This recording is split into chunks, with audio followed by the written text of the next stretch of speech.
Então vamos lá, gente. Agora, queria que você sentisse como você estivesse entrando lá na sua célula e você vai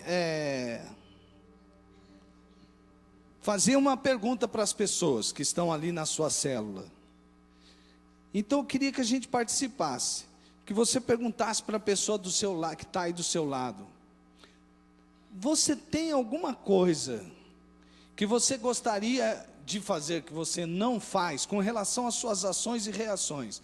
Você vai perguntar assim para a pessoa que está do seu lado: tem alguma coisa que você não gostaria de fazer e que você faz? Que você perde o controle? Pergunta para a pessoa que está do seu lado.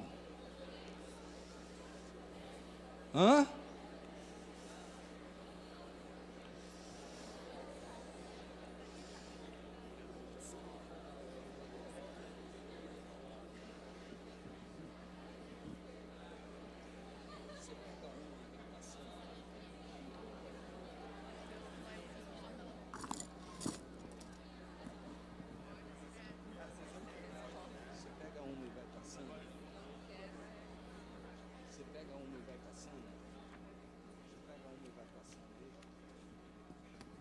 Muito bem, tem umas folhinhas aqui que, baseado nessa pergunta, a gente vai descobrir algumas coisas. Você me ajuda? Ó, ele vai deixar um pouquinho em cada fileira, você pega uma e vai passando, tá? Até chegar aí em todo mundo. Bom, então é o seguinte, a pergunta é a seguinte.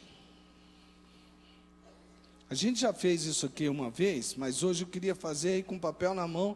Você vai fazer isso depois lá com a sua célula. O mal que eu não quero, eu faço, e o bem que quero, não faço. Por que será?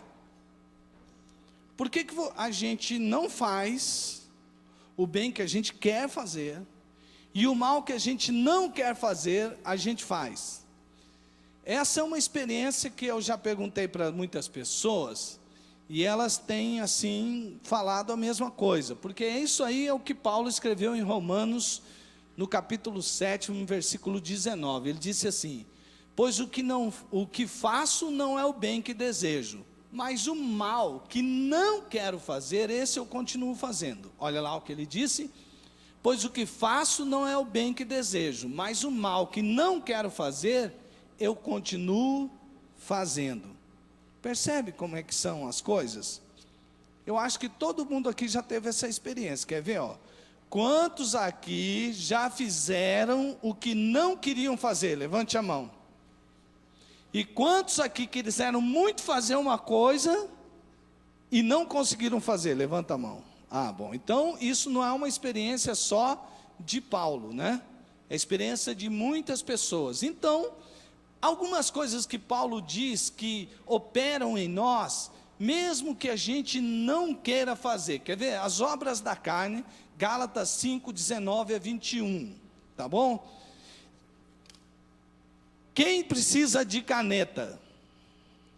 Levanta a mão. Ah, tá, então é o seguinte, você também, vou pegar um monte de caneta aqui. Você pega aqui desse monte, não, pega todas as canetas. Isso, pega uma se você não precisar e vai passando para trás, tá? Quantos aqui precisam de caneta também? Tá bom, então você pega uma e vai passando por aí, vai lá.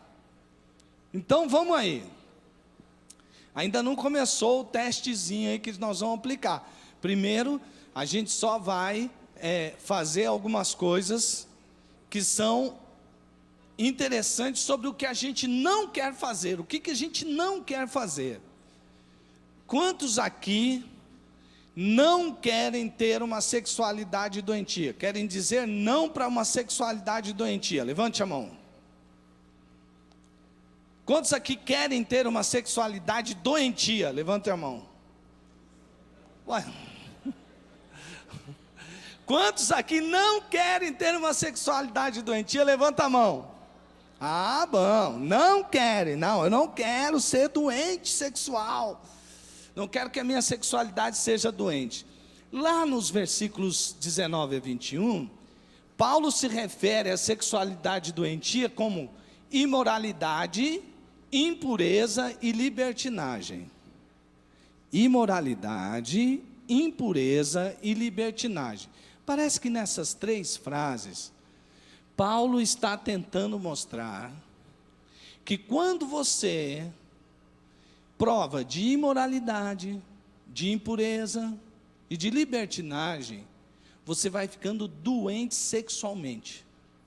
Por exemplo, hoje, muitas pessoas são viciadas em videopornografia, ou seja, são viciadas em sites pornográficos. Então, ele não consegue passar tempo nenhum, né, a longo prazo, sem olhar um site pornográfico. Ele sempre tem aquela tendência. Outros não conseguem ter a mente pura. Por mais que ele tente fugir de algumas coisas, sempre alguns pensamentos impuros estão penetrando na sua mente. Ele sabe que não é legal pensar aquilo, que é impureza, mas ele sempre está pensando naquelas coisas. Ele não quer pensar aquilo, mas ele pensa.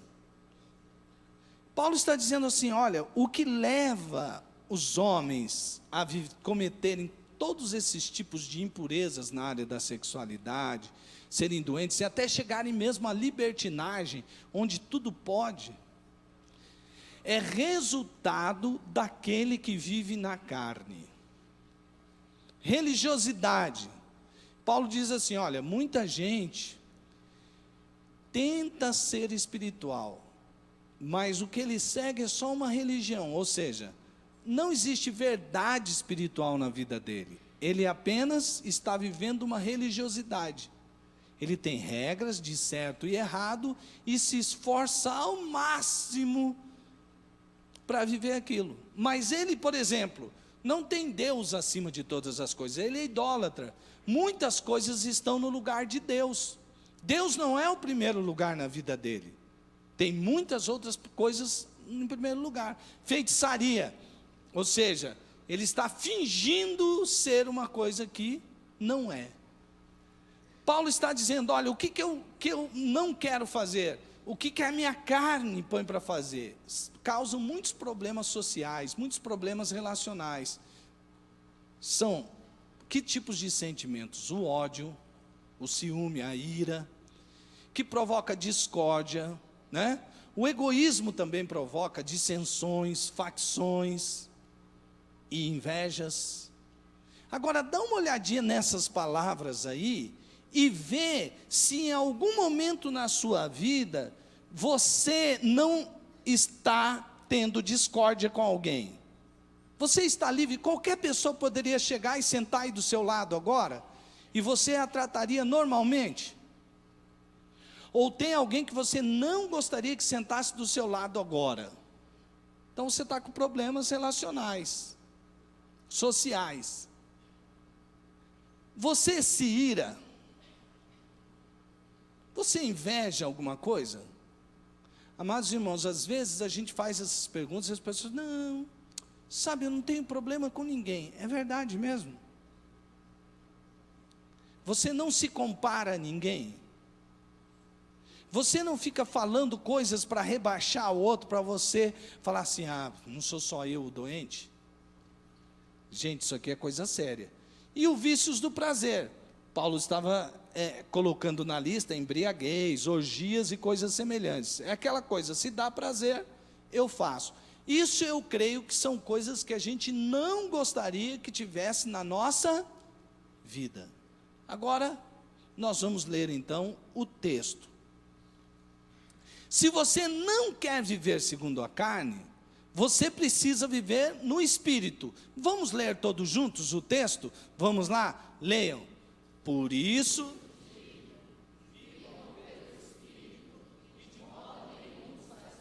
os desejos da carne, pois a carne deseja o que é contrário ao Espírito, e o Espírito o que é contrário à carne.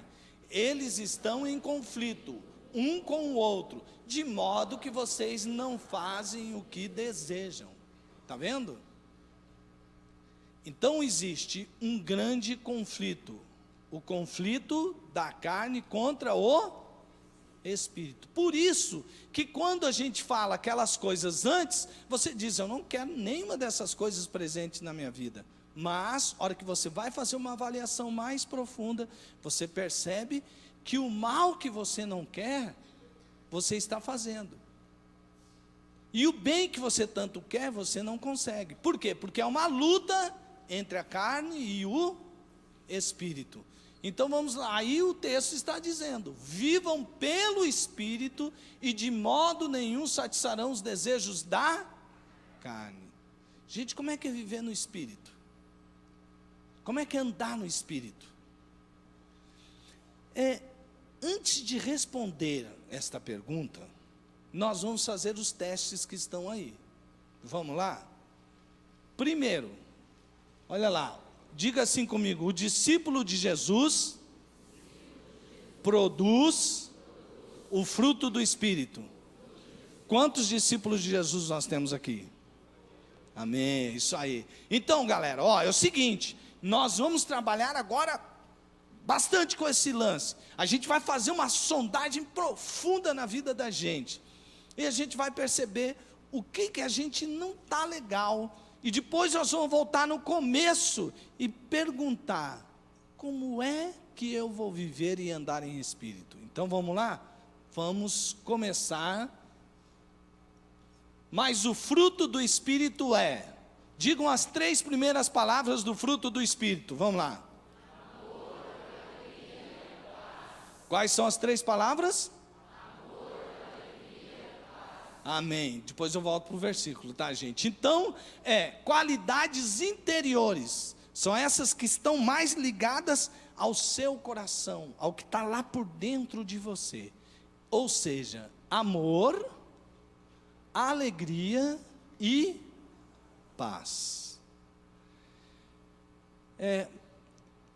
Se Paulo tentou fazer uma listinha de grau de importância, eu não sei, mas com certeza, por causa da própria teologia de Paulo, em todas as suas cartas, a gente chega à conclusão que essas 3 palavras são muito importantes.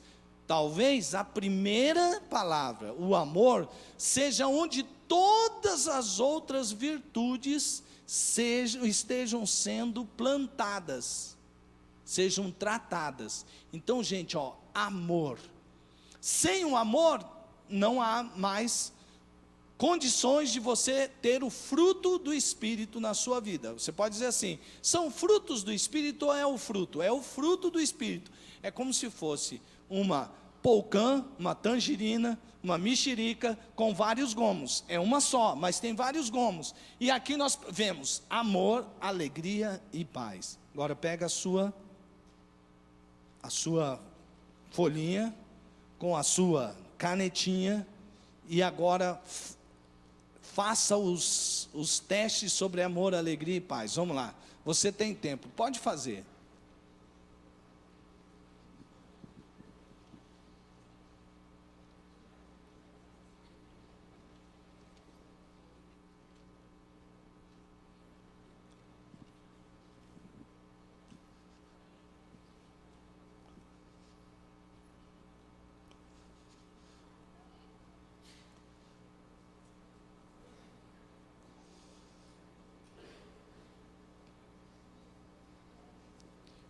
Então, o ponto número 1 sobre amor, faça o teste aí.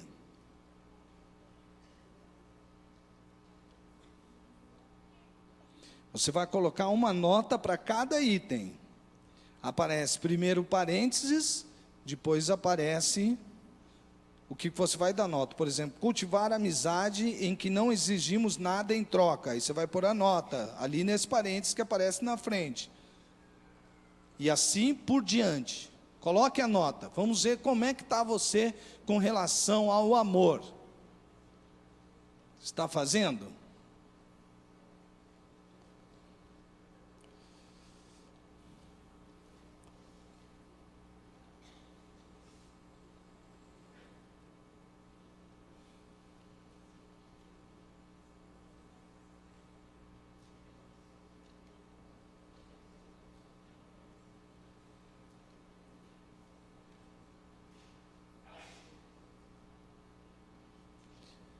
Pronto. Agora olha aqui para frente. Olha aqui para frente, alunos super de Deus. Eu sei que os corintianos já acabaram mais rápido. Eu estava esperando os palmeirenses acabarem, mas acho que agora até palmeirense já acabou, né? É isso aí.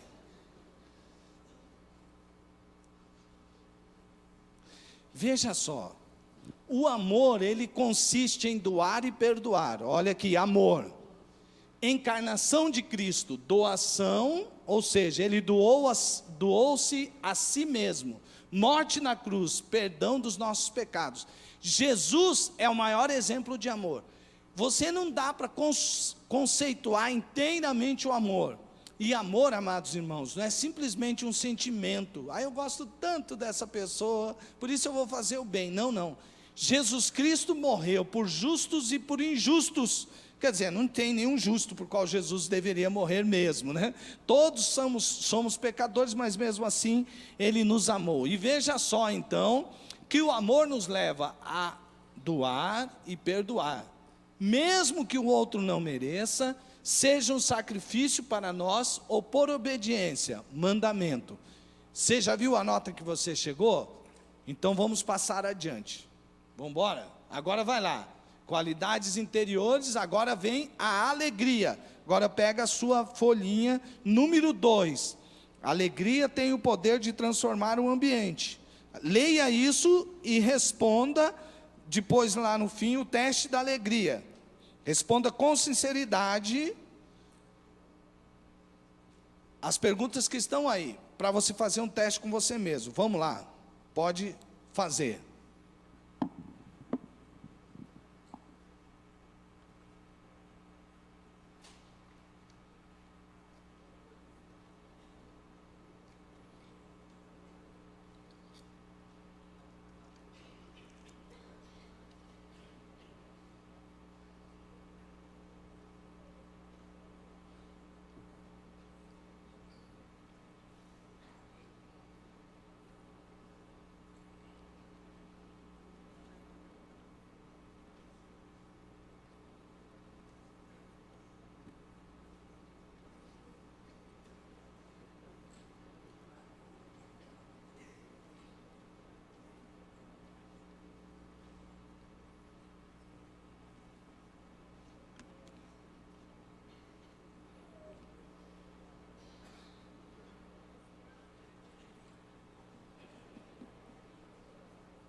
Agora, gente,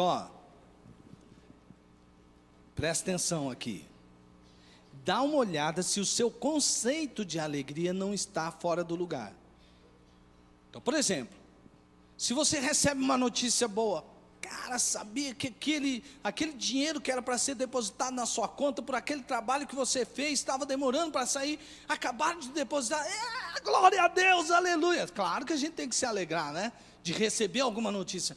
Mas, e quando você não tem nenhuma notícia circunstancial que te traga alegria? Mesmo assim você é alegre?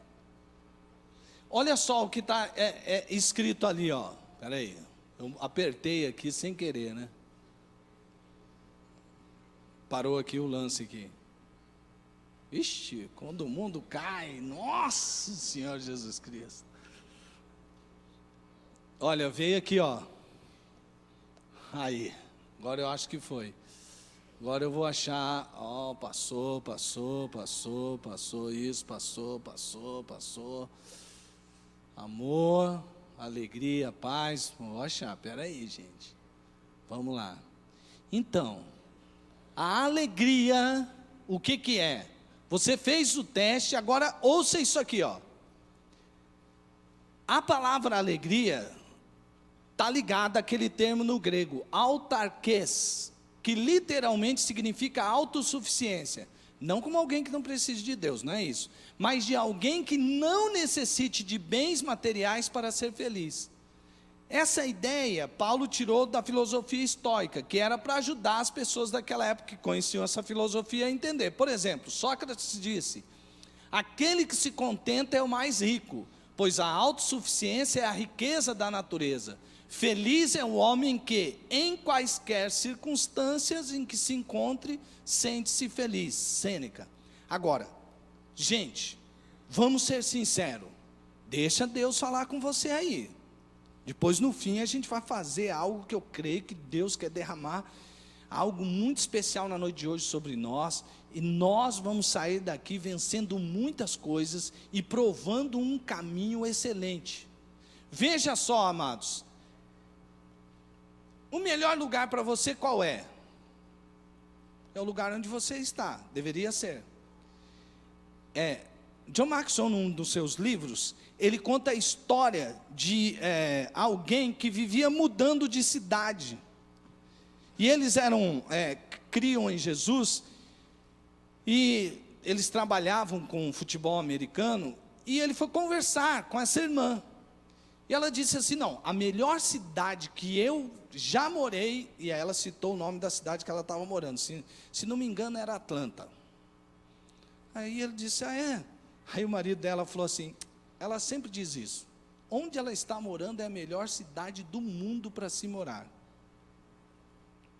Se ela mudar daqui e for para outra cidade, aquela cidade vai ser a melhor cidade do mundo para se morar. Ela conhecia o quê? A lei do contentamento. Você vive assim? Dá uma olhada nisso, ó. Paulo, ele está nos convidando a pensar sobre essas coisas. Ele está nos convidando a pensar que a nossa alegria tem que ser independente de ter bens ou não ter bens materiais. Não se baseia no estilo, numa filosofia de vida, mas no poder do Espírito Santo. Veja o que Adam Clarke sobre esse texto disse: a mente contente é uma festa contínua. O que podemos obter com as murmurações e os queixumes? Por exemplo, quando alguém começa a murmurar ao seu lado, cria um ambiente legal? Não. E quando você começa a murmurar? Cria um ambiente legal dentro de você mesmo? Não. E aí, por que nós estamos testando a nós mesmos hoje? É que a gente precisa estar satisfeito e saber nos contentar com aquilo que nós temos. Não quer dizer que você não vai ter perspectiva de vida. Ó, eu moro aqui hoje, eu quero morar em um lugar melhor, mas eu estou feliz com o que eu tenho agora. Amados irmãos, não é o descontentamento humano que o leva à ruína. Você quer ver? Você nunca está contente com o que ele tem. Se ele tem, vou falar uma coisinha assim, pequena. Se ele comprou um iPhone, aí ele quer o 4, aí vem o 5, ele quer o 5, aí vem o outro, ele quer o outro. Aí se ele mora num lugar, ele não está contente, essa casa aqui já ficou pequena, essa casa aqui já é feia, esse lugar não está legal. Aí ele compra um carro, já quer outro carro, porque esse carro é uma porcaria, olha o que eu fui comprar e tal. Ele está sempre que... É diferente da pessoa que diz: bom, hoje eu moro aqui, amanhã eu vou morar melhor ainda, mas eu estou feliz aqui em nome de Jesus. E eu vou começar a trabalhar para que eu possa ir evoluindo. Essa pessoa, amados irmãos, é a pessoa que está cheia do Espírito Santo. Ah, pastor, eu pensei que cheio do Espírito Santo era quando ele chegava assim, começava o chão tremer, eu vi uns... Bom, isso também pode ser cheio do Espírito Santo. Mas o que Paulo está dizendo, que uma pessoa que está cheia do Espírito, ele produz o fruto do Espírito. E o fruto do Espírito envolve amor, alegria e a última interior aí, ó, que são relacionados com as coisas lá de dentro, a paz. Você tem paz, mesmo quando ao seu redor as coisas não estão muito bem? Dá uma lidinha no número 3... Dá uma lidinha no número 3 e responda para si mesmo, porque é o teste do seu interior, as perguntas que estão lá embaixo. Pode ler, leia aí na sua folhinha.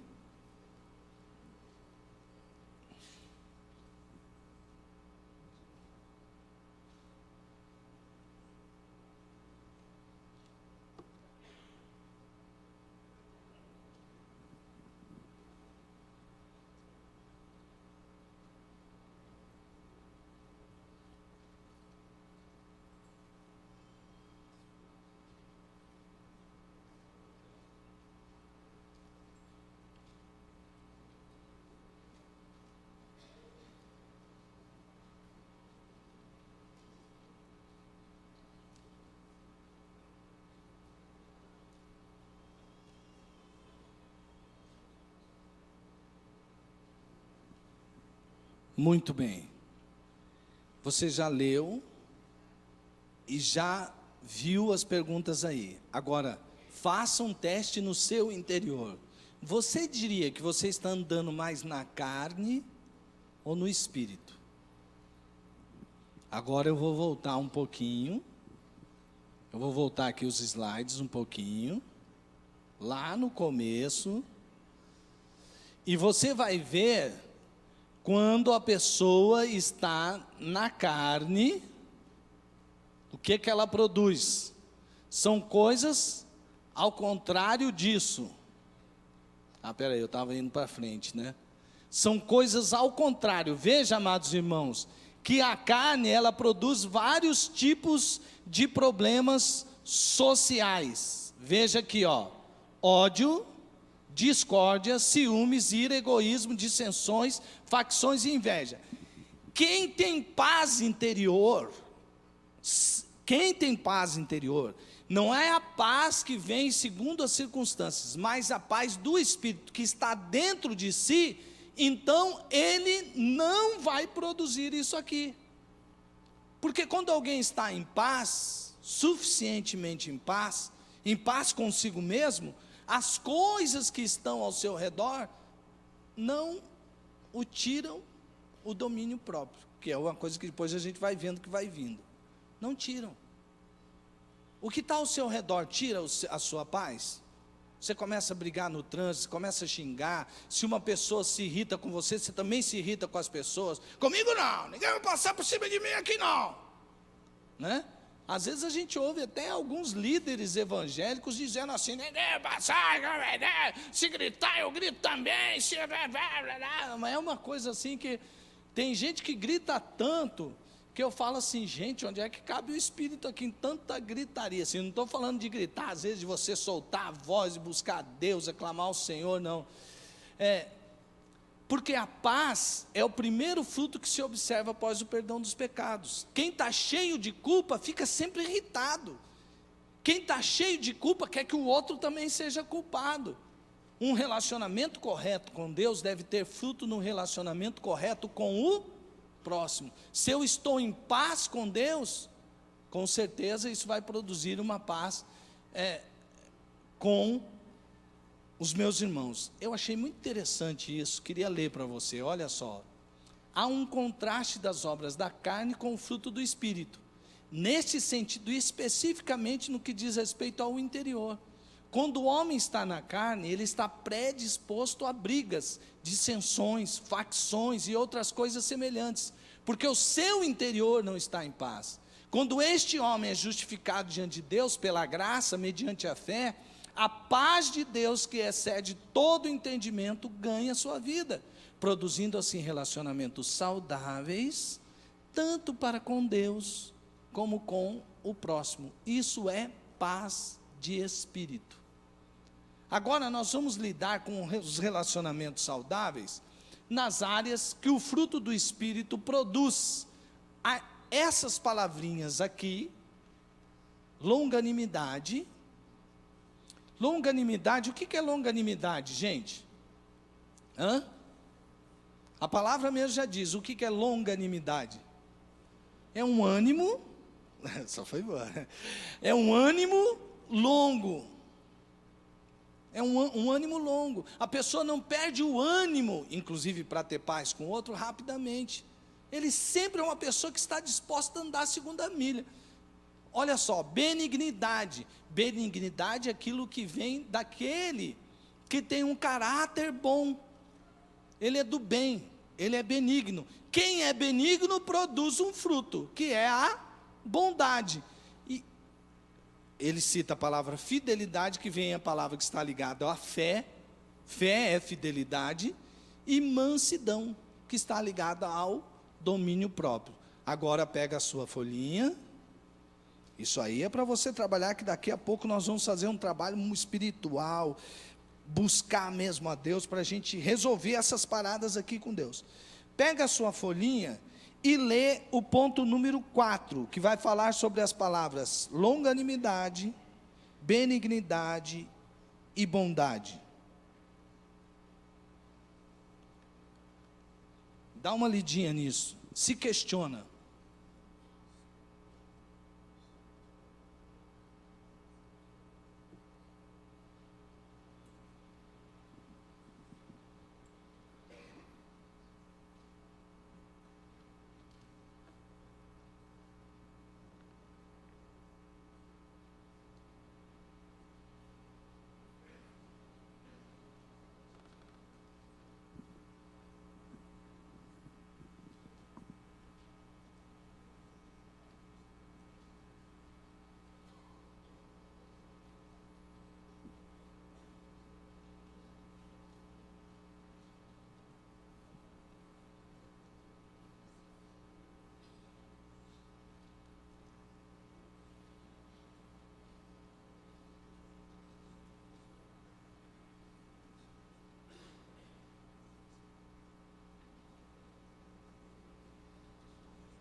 Percebeu aí?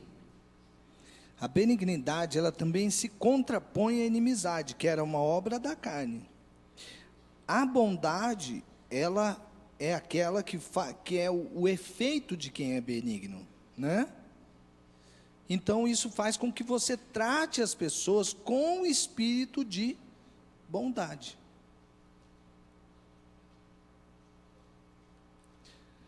Agora, amados irmãos, nós estamos chegando no fim. Eu queria que você percebesse bem sobre agora a fidelidade, que no grego é a mesma palavra de fé, que é pistis. Quem tem fé é fiel a Deus. Agora, você anda por fé e não pelo que você vê? Aqui que está a diferença de quem é fiel. Então eu queria que você lesse aí o ponto número 5 e fizesse o teste da fidelidade na sua vida. Você confia mesmo em Deus? Quem confia mesmo em Deus é sempre fiel. Então o teste de fidelidade que você está olhando aí, Deus é sempre fiel, e você é fiel com Ele? Você é fiel quando empenha a sua palavra aos outros? Você é fiel quando as paixões da carne batem a sua porta? A necessidade de grana quebra a sua fidelidade? Você dá uma mentidinha, faz uns negócios lá meio torto, por causa que está faltando grana? Você mente para não perder o emprego?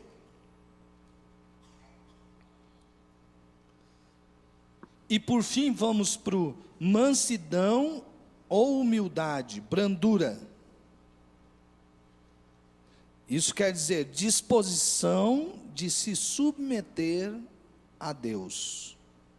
E eu diria também que o humilde, a pessoa mansa e humilde, também se submete ao próximo.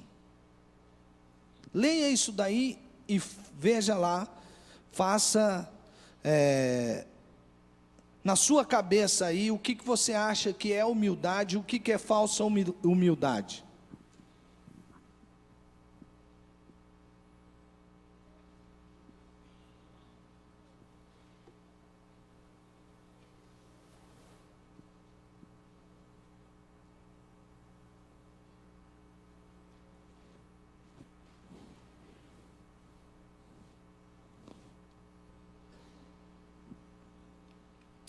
Agora, para e pensa. Meus irmãos, vamos ser sinceros diante de Deus, porque aqui a gente está se sondando. Você tem domínio próprio? Estou perguntando, para que você pergunte para você mesmo. Eu já fiz esse teste comigo mesmo antes de vir para cá. Aonde está o meu domínio próprio? Porque tem gente que pensa que tem domínio próprio e tem um demônio próprio, né? O demônio da ira, do pavio curto. Não é domínio próprio isso. Mas, amados, eu só quis que os irmãos fizessem esse teste com vocês, para que os irmãos pudessem chegar a uma conclusão. Quando Paulo termina e ele vai falando sobre domínio próprio, ele fala de alguém que está cheio do Espírito. e que as coisas ao redor dele não podem tirá-lo do domínio próprio, porque ele não está controlado pela carne, de onde vem a ira, a discórdia, a confusão e sexualidade doentia, problema cheio de problemas sociais, descontrole emocional, tudo é pelo prazer da carne. Então aqui Paulo está dizendo assim: quem é cheio do Espírito é diferente de quem está andando na carne. Acabou o teste. Você diria o quê? Que você está mais pendendo para a carne, ou você está mais para o lado do Espírito?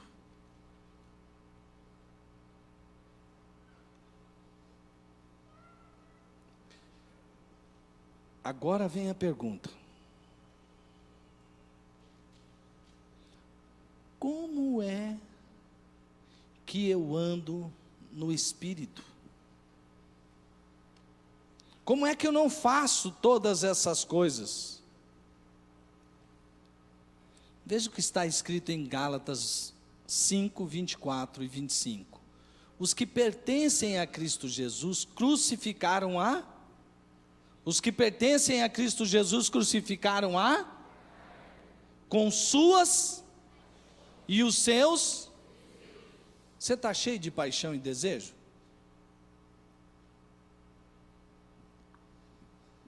Ou você confia em Deus? Aonde está o seu eu? Ele está na cruz ou está no trono da sua vida? Gente, aí que está o problema de muita gente, de muitos de nós, que estamos confundindo espiritualidade com religiosidade, que estamos confundindo ser cheios do Espírito com ser cheios de alguns jeitinhos para parecer ser aquilo que a gente não é. Se vivemos pelo Espírito, andemos também no... Agora a pergunta é essa aqui, ó: como é que eu vivo pelo Espírito? Como é que eu ando também no Espírito?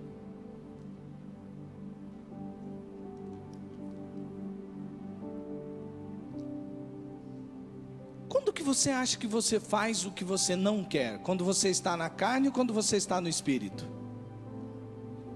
Responda para mim. Quando você acha que você perde o controle, você faz o que não quer, você está na carne ou no Espírito? Na carne. Quantas vezes isso acontece em sua vida?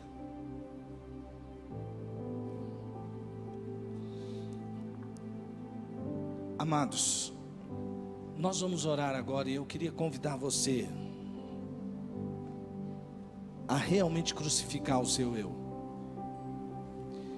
e a se permitir ser cheio do Espírito. Sabe, amados irmãos, eu sei que todos um dia chegarão a ter a plena convicção, o pleno conhecimento do que são essas realidades. Mas hoje aqui Deus quer ministrar na sua vida algo muito importante, e você precisa, é você que tem que fazer isso, de você dizer para Deus agora: Deus, eu não quero mais fazer um teste desse e perceber que eu estou mais na carne do que no Espírito, porque se os que pertenço a Cristo, eu já crucifiquei minha carne. Eu já não ando mais segundo essas paixões, eu já não ando mais segundo esses desejos, eu vivo pelo Espírito. Senão, amados irmãos, nós corremos o risco de estarmos brincando de ser crentes. E aí a gente está andando no engodo da religião. Sabe qual que é o engodo da religião? Se eu for lá num culto, se eu for pelo menos uma vez por mês na célula, se eu fizer uns negocinho bom, se de repente quando tiver a campanha do agasalho, levar um agasalho, eu fizer o bem para as pessoas, poxa vida, Deus não é tão ruim assim. Não tem nada, isso aí é religião. Você está tentando comprar Deus, ou você está tentando aplacar a ira dos deuses, como fazem os índios, que não conhecem a Deus. Os índios que eu digo são aqueles que estão lá sem o conhecimento da palavra, que estão lá, quem sabe, numa mata, que olham para o sol e acham que o sol é um Deus. Não estou dizendo daqueles que já conhecem. Eu conheço muitos indígenas que conhecem o Senhor Jesus. Eu estou dizendo que eles faziam isso por causa da ignorância do passado. Assim como nós, aqui dentro da civilização, adoramos outros deuses e colocamos outros deuses no lugar de Deus na nossa vida. É hora de nós, nesse tempo, nós realmente colocarmos Deus no lugar dele, que é o rei da nossa vida. Nós não podemos ter mais o Espírito Santo apenas como um hospedeiro. Nós temos que ter o Espírito Santo como o Senhor da nossa vida. Senão, até quando a gente vai falar, pois é dura essa luta contra a carne, hein? Aqui está dizendo que os que pertencem a Cristo Jesus crucificaram a carne com suas paixões. Mas sabe qual é o nosso problema, amados irmãos? Que o nosso eu, ele ainda está no comando muitas vezes e a gente nem percebe. Quando você fala mal do seu irmão, quando você põe o seu irmão para baixo, quando você compara um com o outro, quando você lança culpa, quando você, ao invés de ajudar, você está detonando a vida dos outros, você está fazendo aquilo que é da carne. Quando você está andando numa sexualidade doentia, vendo coisas que você não deve ver, fazendo coisas no seu namoro que você sabe que não deve fazer, você tendo relações sexuais fora do casamento, tudo isso não é para você dizer, meu irmão, eu não vou mais fazer isso. Não adianta. E mesmo que você consiga não fazer apenas por causa de uma regra, isso não quer dizer que você é cheio do Espírito. Ser cheio do Espírito é dizer assim, eu não tenho mais vontade, eu não tenho mais desejo, não sou eu mais que estou no comando, é Deus quem manda na minha vida. Isso daí é vida com Deus. Sabe, você pode dizer, como eu já disse muitas vezes para Deus, mas Deus, já entreguei tantas vezes a minha vida para o Senhor. Mas isso é uma luta constante, amados irmãos. E sabe, muitos de nós estamos imaginando, neste momento da igreja pós-moderna, que nós vamos ser cheios do Espírito, levando uma vida de oração medíocre. Não vai, não vai. A gente acha que vai ser cheio do Espírito Santo e vai ser aprovado por Deus e vai fazer aquilo que a gente deseja, não lendo a Bíblia. Não vai. Quanto tempo você dedica lendo a palavra de Deus, mas para que a palavra de Deus fale com você? Ah não, agora está na onda lá, MDA, a visão do MDA tem que ter TSD. TSD eu tenho que passar mesmo, quanto? Peraí, o meu discipulador falou que eu tenho que passar pelo menos 20 minutos, 30 minutos, 15 minutos, sei lá quanto que deu, na presença de Deus. Aí você põe um despertador na frente, com um númerozão bem grande e começa. Deixa eu ler aqui, tá quantos minutos passaram? Não, peraí, tem que ler mais. Agora sim, bom, agora é para orar, vai lá, o Senhor, e aí você acabou o seu tempo com Deus roubar, cumprir a meta. Quando o meu discipulador perguntar se eu fiz o meu tempo a sós com Deus, eu vou dizer, não é nada disso, não é nada disso, não é nada disso. Tempo a sós com Deus é você ter uma vida com Deus. Quando você fala com Deus, você escuta Deus e você permite que a palavra de Deus molde o seu estilo de vida. Você lê a palavra e aquela palavra vem e molda de alguma maneira o seu dia a dia. O seu estilo de vida vai sendo mudado pela palavra de Deus. Isso é ser cheio de Espírito. E nós não vamos ser cheios do Espírito levando a vida cristã relaxadamente. Você fica ali na internet horas e horas e horas vendo o quê? Você está se enchendo do quê? Do Espírito? Quando você fica na frente da televisão horas e horas vendo jornal, vendo novela, vendo futebol, você está se enchendo do Espírito? Você diz, mas tem certas coisas que são boas. Sim, eu não estou dizendo isso. Eu estou dizendo que na maior parte das vezes a gente está se enchendo mais das coisas desta terra do que tendo tempo para falar com Deus. E como que a gente vai ser cheio do Espírito? Não tem jeito, não tem jeito. Não tem jeito. Você só vai viver o projeto de Deus para a sua vida, só vai ser cheio do Espírito quando você andar com Deus. Se vivemos pelo Espírito, andemos também pelo Espírito. Andar pelo Espírito é constantemente estar negando o eu, constantemente estar sendo crucificado o eu, para que Deus, para que Cristo viva em nós, para que você possa dizer: vivo, não mais eu, mas Cristo vive em mim. Nós precisamos andar todo o tempo conectado no Espírito. Amados irmãos, faço um desafio para você. A partir de hoje, tenha um tempo de qualidade com Deus. Porque eles vão falar: não, eu estou conectado com Deus o tempo inteiro. Eu saio, eu ligo o carro, falo: ô Jesus, dirige o meu carro. Aí vira na esquina: ô seu, sai aí da frente. Você acabou de entregar o volante para Jesus. E você está xingando o cara. Se o cara buzinar, passa em cima, ô vagabundo. Você acabou de entregar. Você que diz que anda sempre em espírito, você de repente está lá andando na rua e o seu olhar está onde? Está onde que está o seu olhar? Está sendo puro? Você acabou de entregar a sua vida para Jesus, mas e a tua língua? Está falando o quê? E sabe por que a maioria das vezes a gente está cada vez mais se afundando nisso, e a gente já resolveu dizendo: não tem jeito, eu sou pecador. Claro que somos, mas nós podemos vencer, porque Cristo venceu por nós. Nele nós somos mais que vencedores, e vencedores sobre essas coisas, amados irmãos. É por isso que a gente precisa ter um tempo para tudo. Vou lá conversar com Deus, receber de Deus o meu maná para aquele dia, e aí depois vou viver o dia. E durante o dia está conectado com o que Deus falou para você. Agora, se antes de ir dormir à noite você não falou com Deus, você não ouviu nada de Deus, quando você acordar, você não vai fazer nada que é de Deus. Você não ouviu Deus, você não falou com Deus. Ou seja, antes de ir deitar, ou seja, logo nas primeiras horas do dia, você tem que ter uma direção de Deus para a sua vida, para aquele dia. É como o maná no deserto. O maná chovia todo dia. Quem quisesse recolher o maná, guardar para... vai que não chove o maná amanhã, deixa eu guardar esse maná, esconder aqui. Alguns fizeram isso. Quando eles foram pegar o maná, o que o maná estava? Estava podre. Assim é nossa vida com Deus. Nós temos que receber de Deus todo dia para ter vida com Deus. Esse é o cristianismo. Fora disso,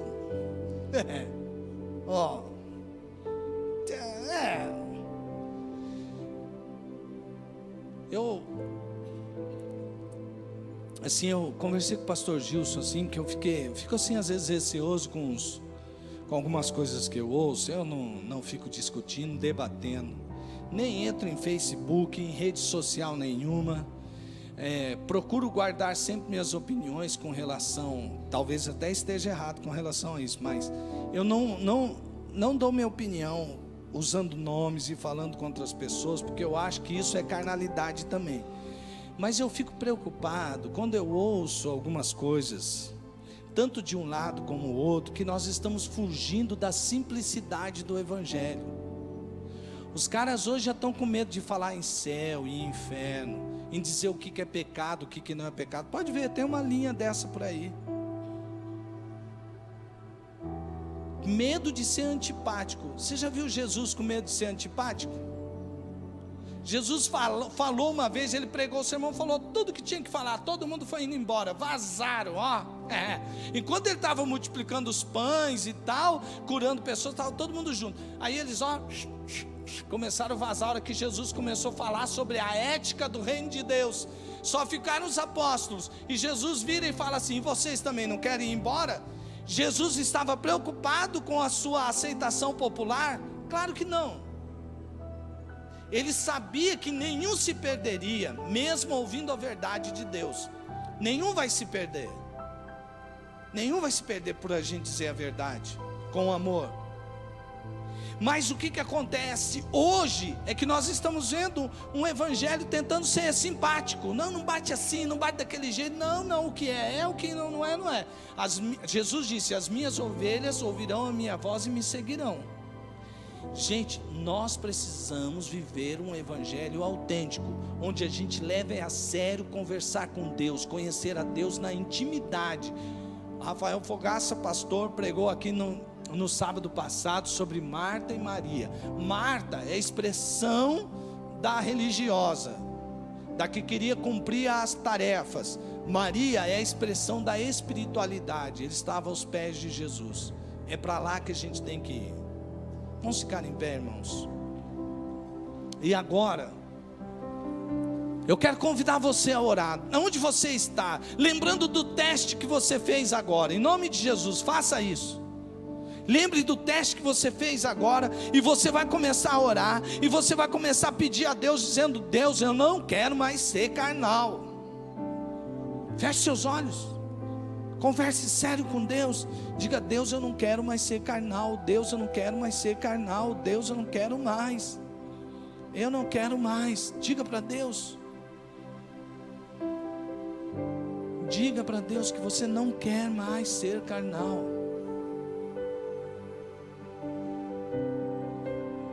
Meu Deus, nós não podemos ser igreja carnal. Não existe isso, Deus. Se nós nascemos do Espírito, Deus, nós temos que ser espirituais. A gente teria que ser carnal se a gente nascesse da carne. Da carne a gente já nasceu. A gente não nasceu de novo, Pai, para sermos carnais. Nós nascemos de novo, gerados pelo Espírito, ó Pai, para sermos espirituais. Deus, manda um avivamento do céu sobre nossas vidas, ó Deus, em nome de Jesus. Onde nós possamos verdadeiramente crucificar o nosso eu, onde a gente não fique falando: ai, mas agora está ficando tão assim, agora está ficando. Deus, a gente nem pergunta para o Senhor, a gente já está dizendo não. A gente está cheio de querer, a gente está cheio de dizer: não, aqui é minha privacidade. Se a gente tem privacidade com o Senhor, Deus, a gente não entregou a vida ainda para o Senhor, porque se tem parte na nossa vida, ó Deus, que o Senhor não pode mexer, nós não somos do Senhor. Ó Deus, nós precisamos de Ti. Quando nós fazemos esse teste, ó Pai, eu sinto como igreja, estou falando, Senhor. Como igreja estou falando. Quando eu faço esse teste, eu percebo e eu penso como Isaías: eu sou um homem de impuros lábios e habito no meio de um povo de impuros lábios. É isso. Essa é a conclusão. Deus, nós precisamos de santificação. Nós precisamos de santificação. Deus, a nossa boca precisa ser santa, nossas palavras precisam mudar, as fofocas precisam parar. A gente precisa parar de ficar se comparando, de achar que a gente não pode, e quando a gente vê alguém que pode, a gente começa a detonar o outro. Ao invés da gente, ó Deus, projetar o irmão, nós estamos rebaixando os irmãos. Deus, nós às vezes estamos cheios de ira, de contenda. Pai, os nossos olhos estão cheios de impureza. Deus, quantos dentro da sua igreja estão viciados, ó Deus, viciados em vídeos pornográficos, em pornografia na internet. Quantos, ó Pai, estão tendo um namoro impuro, que não é próprio para aquele que já nasceu de novo. Pai, nós queremos ser uma igreja santa, nós queremos ser uma igreja cheia do Espírito, Pai, em nome de Jesus, ajuda-nos, ó Deus. Esse é o verdadeiro avivamento, esse é o avivamento que nós queremos. Deus, então faz a tua obra, ó Deus, em nome de Jesus. Nós não precisamos ver para crer, nós queremos crer para ver. Então, ó Deus, em nome de Jesus, opera essa sua verdade na nossa vida. Nós precisamos, Deus, começa aqui o movimento do Teu Espírito, Pai, onde cada um aqui seja incomodado, Pai. Esse programa aqui vão para células, ó Deus, que nesta semana eu profetizo células onde haverá muito quebrantamento. Ó Deus, leva os quebrantamentos para dentro dos lares, para a gente ser uma igreja santa, ó Deus. Nós não podemos mais andar como se nós fôssemos carnais, porque nós já nascemos de novo. E os que nasceram de novo já crucificaram sua carne. Os que vivem em Cristo já crucificaram. São nascidos de novo. Pai, nós queremos lutar contra o pecado. Nós queremos viver uma vida santa. Nós não queremos viver na carnalidade. Nós queremos viver cheios do Espírito. Mas nós por nós mesmos não vamos conseguir. E é por isso que nós te pedimos, ó Deus, traz esse avivamento sobre nós, ó Deus. Traz esse avivamento sobre nós, ó Deus. Traz esse avivamento sobre nós, ó Deus. Ai, Jesus. Coloque a sua vida diante do Espírito.